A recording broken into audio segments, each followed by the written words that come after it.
우리나라의 핵융합발전소 K-STAR에서 실험이 계속되고 있죠. 그런데 우리나라는 또 세계 6나라와 공동으로 핵융합발전소를 프랑스에 짓고 있습니다.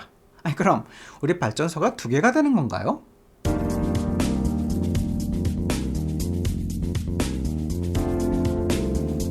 안녕하세요. TSP 뉴스의 데니얼입니다. 세계 모든 사람한테 필요한 에너지를 공해 없이 만들어낼 수 있는 꿈의 발전소. 이 중에 하나가 바로 인공태양이죠. 정확한 말로는 핵융합 발전인데요. 혹시 이것이 무엇인가 하시는 분들은 저희 TSP 뉴스의 다른 에피소드에서 다루었으니 위에 링크를 클릭하시면 보실 수 있습니다. 2차 세계대전이 끝난 1950년대 초에 미국과 소련 등에서 핵폭탄보다 수백 배 더 강한 수소폭탄을 개발하려 앞장섰습니다.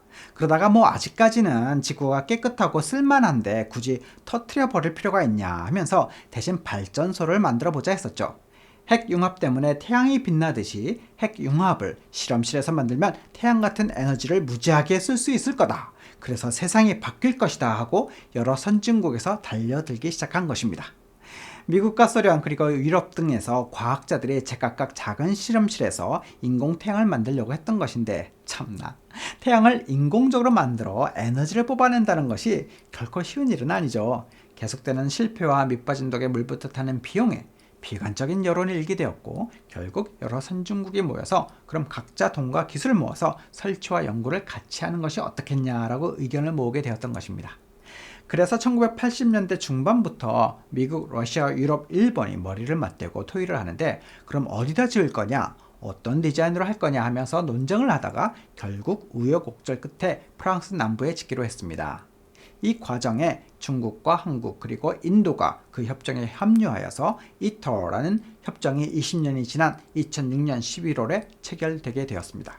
한국은 핵발전소는 여럿 운영하고 있었지만 핵융합 기술에선 좀 뒤늦게 시작을 했었죠. 서울대학교 원자공학과 핵융합 연구팀이 1979년부터 토커막 에스넛 79을 짓기 시작해서 1982년에 완료했습니다. 하지만 수십 년 늦게 연구를 시작한 한국이 이터라는 공동 연구에 가입할 수 있었던 것은 1995년 말에 건설을 시작한 핵융합로 K-STAR 때문이었다고 볼 수 있습니다. 이터에서 짓기로 한 기술과 같은 방식의 한국의 핵융합로인데 플라즈마를 가두는 자기장을 구리자석이 아닌 초전도로 생성하게끔 하는 방식이죠. 이로 인해서 2008년 완공에 시험한 첫날 플라즈마의 발생을 성공시켜서 한국의 기술을 인정받았다고 합니다. 그럼 이터에서 짓고 있는 핵융합 장치는 어떤지 좀 더 들어가 보겠습니다. 이터는 7개 회원국으로 구성되어 있는데 유럽의 각 나라를 따로 쳐서 합하면 총 35개 나라로 이루어져 있습니다. 프랑스 남부 카타르시 지방에 축구장 50개 크기의 땅을 마련했는데 거기에 짓고 있는 핵융합로 크기가 지름 30m, 높이 30m, 2,300톤의 구조물로 우리나라의 K-STAR와는 상대기 안 되게 큽니다. 건설기간 12년, 운영기간 18년, 폐쇄기간 5년으로 2010년 기준 총 71억 1천만 유로의 자금이 들어간다고 하니 한국의 K-STAR 건설비 4,500억 원하고는 비교가 안 되죠. 이렇게 크게 만들어야 더 큰 효과가 있어서 사업적으로 타당성이 있을 거라 보고 있는데요. 그럼 만일 이 발전소가 성공하여 전기를 무지하게 뽑아내면 우리는 어떻게 받아올까요? 간단하게 답을 내서 못 받아옵니다. 사실 이 이터에서 만드는 핵융합 발전소는 단지 연구소다라고 보시면 됩니다. 상업적인 목적이 아닌 연구와 실험을 거듭해서 그 결과를 회원국 35개 국가와 공유하는 것이죠.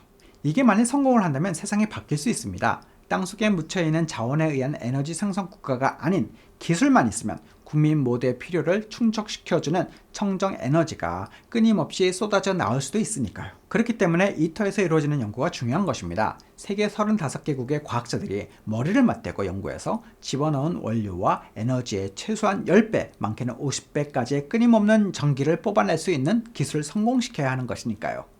그게 성공한 다음에 어떻게 하냐 하면 각 나라의 그 기술을 바탕으로 다시 핵융합 원자로를 건설하게 될 것입니다.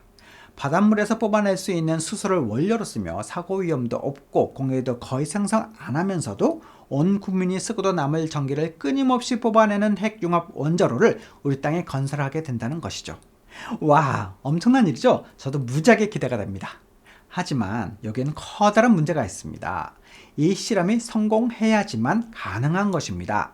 지난 60여 년 동안 계속 개발 중인데 아직도 풀어야 할 최첨단 기술들이 많이 남아있다는 것입니다. 그 중에 하나가 1억도 이상 되는 플라즈마에서 단 몇 센티미터 떨어진 곳에 우주에서 가장 기온이 낮다는 영하 269도의 초전대체가 설치되어야 하는 것이죠.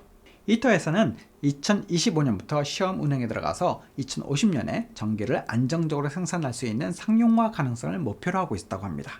그래서 엄청난 비용과 수많은 인재가 필요한 것입니다. 꿈과 비전을 갖고 한번 도전해보세요. 청소년 여러분한테 한국만이 아니라 세계의 미래가 달려 있습니다. 그런데 도대체 핵융합 발전이 뭐냐고요? 여기를 클릭하시면 보실 수 있습니다. 네, 지금까지 TSP 뉴스의 데니얼이었고요. 시청해주셔서 감사합니다.